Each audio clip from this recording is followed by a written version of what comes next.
ನಗರಸಭೆ ತುರ್ತು ಸಭೆಯಲ್ಲಿ 3 ವರ್ಷ ಕಳೆದರೂ ನಗರದಲ್ಲಿ ಅಭಿವೃದ್ಧಿ ಇಲ್ಲ. ಆಸ್ತಿ ತೆರಿಗೆ ಹೆಚ್ಚಳವಾದರೂ ನಗರದಲ್ಲಿ ಅಭಿವೃದ್ಧಿ ಕುಂಠಿತ. ಸೊಳ್ಳೆಗಳ ನಿಯಂತ್ರಣ ಮಾಡಲು ಬ್ಲೀಚಿಂಗ್ ಪೌಡರ್ ಹಾಕಿಲ್ಲ.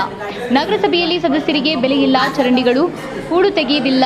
ಸ್ವಚ್ಛತೆ ಮಾಡಿಲ್ಲ ಎಂದು ನಗರದ ಜನತೆ ಸದಸ್ಯರ ಮನೆ ಮುಂದೆ ಗಲಾಟೆ ಮಾಡುತ್ತಿದ್ದಾರೆ. ಪ್ರತಿ ಸಭೆಯಲ್ಲೂ ಸ್ವಚ್ಛತೆ ಬಗ್ಗೆ ಸಭೆ ಗಮನ ಸೆಳೆದರೂ ಯಾವುದೇ ಸ್ಪಂದನೆ ಸಿಗುತ್ತಿಲ್ಲ ಎಂದು ಸದಸ್ಯರು ಆಕ್ರೋಶ ಹೊರಹಾಕಿದ್ರು. ಅಧ್ಯಕ್ಷೆ ಉಪಾಧ್ಯಕ್ಷರು ಮಾತ್ರ ಮೌನ. ತುರ್ತು ಸಭೆಯಲ್ಲಿ ಆಡಳಿತ ಪಕ್ಷದ ಅಧ್ಯಕ್ಷೆ ಜೈತುಂಬಿ, ಉಪಾಧ್ಯಕ್ಷೆ ಸುಮಾ ಭರಮಯ್ಯ, ಸ್ಥಾಯಿ ಸಮಿತಿ ಅಧ್ಯಕ್ಷ ಮಲ್ಲಿಕಾರ್ಜುನ, ಸದಸ್ಯರಾದ ಪ್ರಕಾಶ್, ರಾಘವೇಂದ್ರ, ಶಿಲ್ಪಾ, ಸಭೆಗೆ ಮತ್ತೊಬ್ಬ ಸದಸ್ಯೆ ಜಯಲಕ್ಷ್ಮಿ ಸಭೆಗೆ ವಿಳಂಬವಾಗಿ ಬಂದ ದೃಶ್ಯ ಕಂಡುಬಂದಿದೆ. ಆಡಳಿತ ಕಾಂಗ್ರೆಸ್ ಪಕ್ಷ 16 ಸದಸ್ಯರಲ್ಲಿ 7 ಜನ ಸದಸ್ಯರು ಮಾತ್ರ ಸಭೆಗೆ ಹಾಜರಾದ ದೃಶ್ಯ ಕಂಡುಬಂತು. ಸದಸ್ಯರ ಆಕ್ರೋಶದ ನುಡಿಗಳನ್ನ ನೀವೇ ಕೇಳಿ.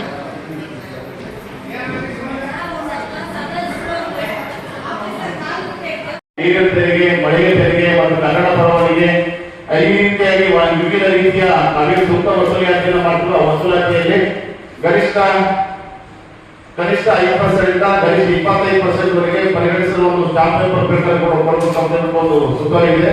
ಆ ಸುತ್ತೋಲೆಯಂತೆ ನಾವು ನಮ್ಮ ಒಂದು ನಗರಸಭೆಗೆ ಕಳೆದ ಸಾರಿ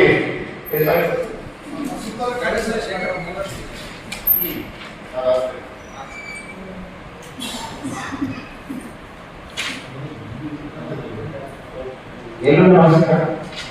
ಈಗ ಏನಾಗಿದೆ, 15ನೇ ಹಣಕಾಸು ಆಯೋಗದ ಗ್ರಾಂಟ್ ಪಡಿಬೇಕು ಅಂದ್ರೆ ಪ್ರತಿ ವರ್ಷ ಆಸ್ತಿ ತೆರಿಗೆಯನ್ನು ಪರಿಷ್ಕರಣೆ ಮಾಡಬೇಕು ಅಂತೇಳಿ ಸರ್ಕಾರ ಷರತ್ತನ್ನು ವಿಧಿಸಿದೆ. ಅದ್ರ ಪ್ರಕಾರ ಹೋದ್ಸಲ ಏನ್ ಮಾಡಿದ್ವಿ ಅಂದ್ರೆ ದಿನಾಂಕ 21/3/23 ನಡೆದ ಸಭೆಯಲ್ಲಿ 3% ಆಸ್ತಿ ತೆರಿಗೆಯನ್ನು ಪರಿಷ್ಕರಣೆ ಮಾಡಿದ್ವಿ. 23-24 ಸಂಖ್ಯೆ ಇದು ಪ್ರತಿ ವರ್ಷ ಇದು 3% 5% ಮಾರುಕಟ್ಟೆ ಮೌಲ್ಯದ 3% 5% ತೆರಿಗೆ ಪರಿಷ್ಕರಣೆ ಮಾಡಬೇಕು ಅಂತ ಸರ್ಕಾರದ ಆದೇಶ ಇದೆ.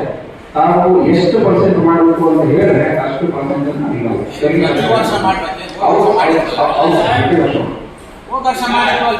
ಇದು ಪ್ರತಿ ವರ್ಷ ಮಾಡಬೇಕು. ಚಿತ್ರದುರ್ಗ ನಗರಸಭೆಗೆ ಇಲ್ಲ ಅಷ್ಟೊಂದು, ನೀವು ಅದಕ್ಕಿಂತ ಜಾಸ್ತಿ ನಿನ್ನೆ ಸರ್ಕಾರಿ ಒಳಗೆ ಮತ್ತೆ ಪರಿಷ್ಕರಣೆ ಅಂತ ಹೇಳಿ ಇನ್ನೂ ಜಾಸ್ತಿ ಮಾಡ್ಕೊಳ್ಳೋದ್ರೆ ಏನಾಗಿದೆ ಅಂದ್ರೆ, ನೀವು ಸಬ್ ರಿಜಿಸ್ಟ್ರಾರ್ಸ್ ಅಲ್ಲಿ ಹಿಂದಿರೋ ವ್ಯಾಲ್ಯೂ SR ವ್ಯಾಲ್ಯೂ ಅದು ಅವೈಜ್ಞಾನಿಕ ಮಾಡಿದ್ದಾರೆ. ಫಸ್ಟ್ ಪಾಯಿಂಟ್, ಸಪೋಸ್ ನೀವು ಹಳೆ ವ್ಯಾಲ್ಯೂ ಹೊಸ ವ್ಯಾಲ್ಯೂ ತಿಳಿಸಿದ್ರೆ ಡಿಫ್ರೆನ್ಸಿಯೇಷನ್ ಎಷ್ಟಿರಬೇಕು? ಸರ್, ಈಗ ಸಬ್ ರಿಜಿಸ್ಟ್ರಾರ್ ವ್ಯಾಲ್ಯೂಷನ್ ನಾವು ನಿರ್ಧಾರ ಮಾಡಲಿಲ್ಲ ಸರ್. ಕಮಿಷನರ್ ಬೆಂಬಲ ಆಗಿರ್ತಾರೆ,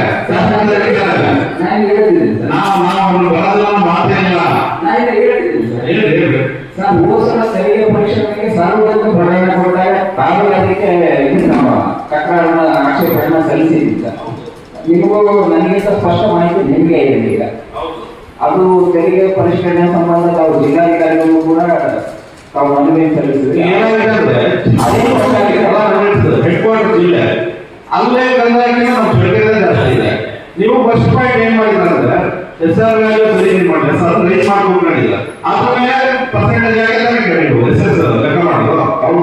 ಮತ್ತೆ ಅಲ್ಲೇ ಕೇಳಿದ್ರೆ ಅದ್ರ ಮತ್ತೆ ಈಗ 3% 5% ಮಾಡಿದ್ರೆ ಒಂದು ಕೆಲಸ ಮಾಡ್ಬಿಡ್ರೆ ಇನ್ನು 50 ವರ್ಷ ಹೋಗ್ಬಿಟ್ರೆ ಆ ಆಸ್ತಿ ಮೇಲೆ ನಗರಸಭೆ ಕಟ್ಕೊಡ್ಬೋದು. ಟ್ಯಾಕ್ಸ್ ಕಟ್ಟಿಲ್ಲ ಬಡ್ಡಿ ಚಕ್ರಬಡ್ಡಿ ಎಲ್ಲ ಆಗ್ಬೇಕು ಸರ್. ಟ್ಯಾಕ್ಸ್ ಆದ್ರೆ ನಾವು ಸರ್ಕಾರದ ಆದಾಯ ನಾವು ಸಬ್ಸಿಡಿ ಹೋಗಿದ್ದೀವಿ. ಈ ಅಷ್ಟೊಂದು ನಮ್ಮ ಎಕ್ಸ್ಪೆನ್ಸ್ ನಮ್ಗೆ ಗ್ರೇಟ್ ಜಾಸ್ತಿ ಇದೆ. ಹೌದು ಸರ್, ವಿಷಯವನ್ನು ಇವರು ಮುಖ್ಯಾಧಿಕಾರಿಗಳಿಗೆ ಅಲ್ಲ ನಾವು ದಯವಿಟ್ಟು ಹೆಚ್ಚಿಗೆ ಮಾಡಕ್ಕೆ ಹೋಗ್ಬೇಡಿ. ನಾವು ಸಾಲ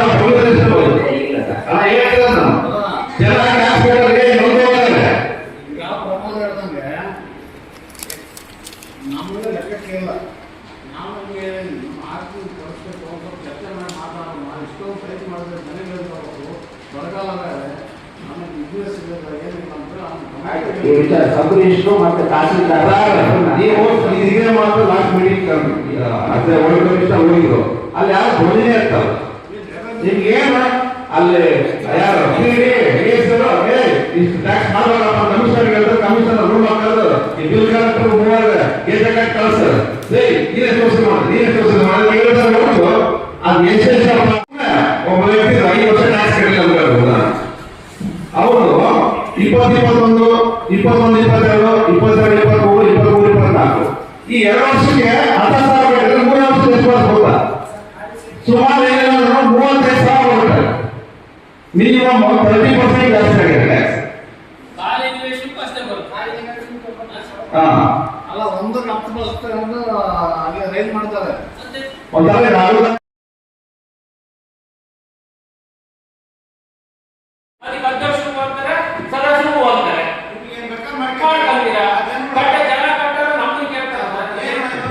ನಾವು 23,000 ಕಡೆ ಹಿಂದೆ 35,000 ಬರುತ್ತೆ. ಯಾರಕ್ಕೆ ಅಂತ ಕೇಳ್ತಾರೆ. ಅವ್ರಿಗೆ SRI ಕೊಟ್ಟು ಒಂದು SRI ಪರಿಷ್ಕೃತ ಮಾಡಿದ್ರ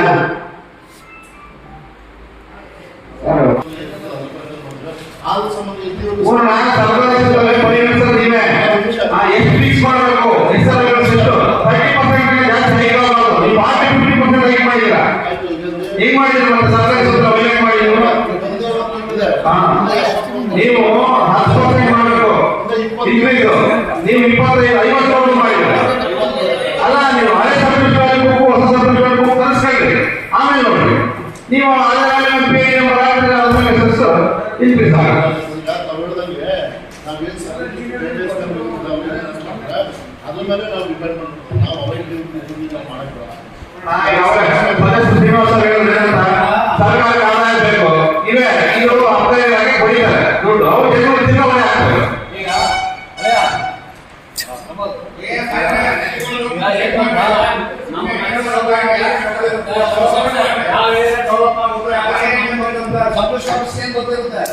ಇದೇ ಸರ್ ಬಳ್ಳಾರಿ ರೋಡ್ನಾಗೆ 10 ಲಕ್ಷ ರೂಪಾಯಿ ಮಾರ್ಕೆಟ್ ಮೇಲೆ ಇದೆ. ಸಬ್ಸಿಡಿ 35 ವರ್ಷ 40% ಏನ್ ಹೇಳ್ತೀರಾ? ನೀವು ಯಾರು ಮಾಡ್ತಾರೆ ಹೋಗಿ ಹೋಗಿ ಹಳೆ ಅದು ಇಲ್ಲ. ಸುಮ್ಮನೆ ಎಲ್ಲ ತಕೊಂಡು ಕೊಡ್ತಾರೆ, ಬ್ಯಾಂಕ್ ಕಟ್ತಾರೆ, ಮಾಡಿಕೊಳ್ತಾರೆ ಕೆಲಸ.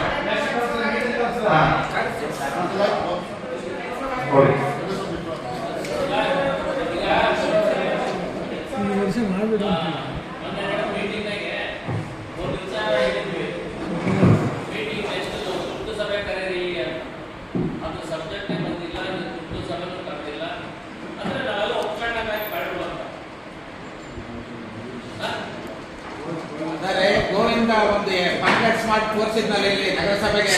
ನೆಕ್ಸ್ಟ್ ಮೀಟಿಂಗ್ ನಾಗ ತುರ್ತು ಸಭೆಗೆ ಕರೆಸಿ ಬಂದಿದ್ರೆ ಯಾಕೆ ಕರೆದಿದ್ರಲ್ಲ ಅಲ್ಲಿಗೆ ಬರ್ತೋದ್ರ ಹೇಳ್ರಿ. ಕಂದಾಯಕ್ಕೆ ಮಾತ್ರ ಕಟ್ಟಿಸ್ತೀರ. ಊರ್ನಾಗ ಒಂದು ಡೆವಲಪ್ಮೆಂಟ್ಸ್ ಇಲ್ಲ, ಚರಂಡಿಗಳಿಲ್ಲ, ಕ್ಲೀನಿಂಗ್ ಇಲ್ಲ, ಏನಿಲ್ಲ. ಕಂದಾಯ ಮಾತ್ರ ಒಂದು ಕಟ್ರಿ ಗೌರ್ಮೆಂಟ್ ಆದೇಶ ಮಾಡುತ್ತೆ ಅಂತೀರ.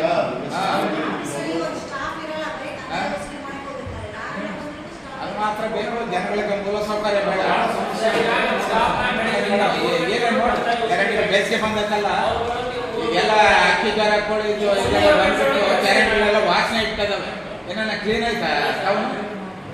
ಏನ್ ಮಾಡಿದ್ರೆ ಕೆಲಸ ಮಾಡಕ್ಕೆ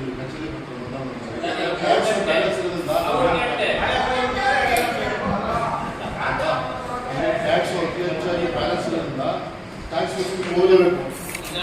ಟೈಮಿಂಗ್ ಸಜೆಸ್ಟ್ ಮಾಡ್ರಿ. ಅವ್ರು ಹೇಳಿದ್ದು ಏನಂತಂದ್ರೆ ಬೆಳಗ್ಗೆ ಹೋಗಕ್ ಹೇಳ್ರಿ. 11 ಗಂಟೆಗೆ ಬಂದ್ರೆ ಅಟ್ಲೀಸ್ಟ್ 1:30 ಬರ್ತದೆ.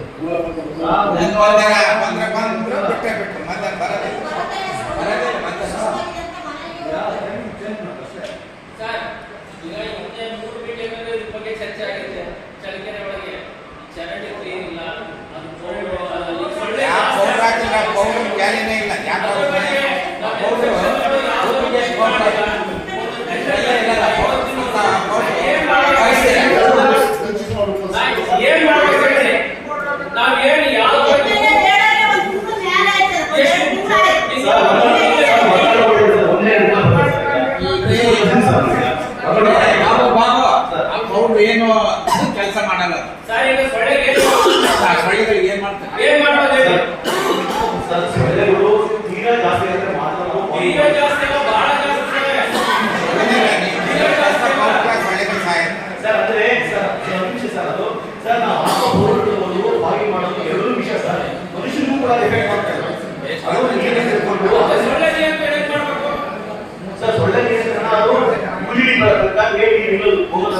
ಒಳ್ಳೆ ವಿದ್ಯೆ ಇದೆ ಸರ್, ನಾವು ವರ್ಕ್ ಮಾಡಬೇಕು.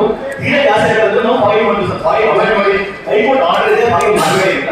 ಎಮರ್ಜೆನ್ಸಿ ಲೇವಲ್ ಮಾತ್ರ ಫಾಯಿಲ್ ಮಾಡಿದ್ರೆ ಸರ್, ಬಹಳ ಜಾಸ್ತಿ ಇದ್ರೆ ಫಾಯಿಲ್ ಮಾಡ್ತೀವಿ ಸರ್.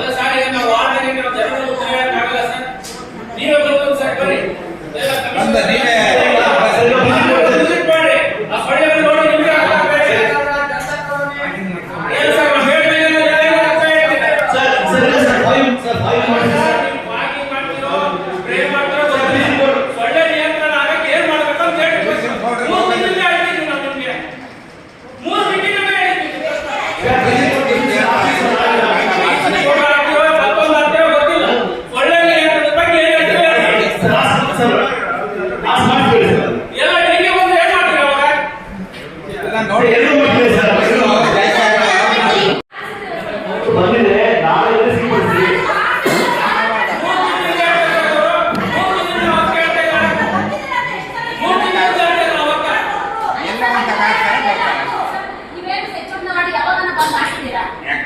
ಈಗ ಕಳಿಸಿರೋದು ಯಾಕೆ ನೋಡಿ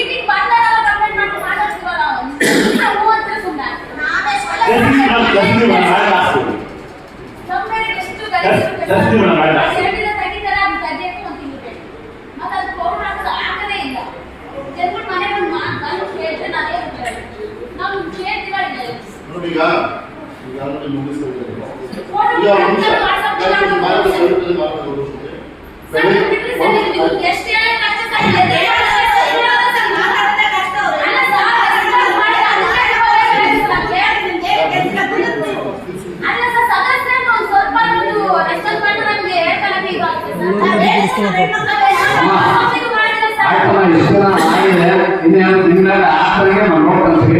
ಸಮಸ್ಯೆ ಏನಾರ ಜರಗದಾಗಿ ಬೋರ್ಡಾಗಿದ್ರೆ ನಮಗೆ ಫೋನ್ ಮಾಡಿ, ನಾವೇ ಬಂದು ವಿಸಿಟ್ ಮಾಡಿ ನಮ್ಮ ಮುಂದೆ ಈಗ ಆಗಿದೆ ನಾವು ನೋಡೋದು ನಮಗೆ ಫೋನ್ ಮಾಡಿ ನಾವೇ ಮಾಡಿದ್ರೆ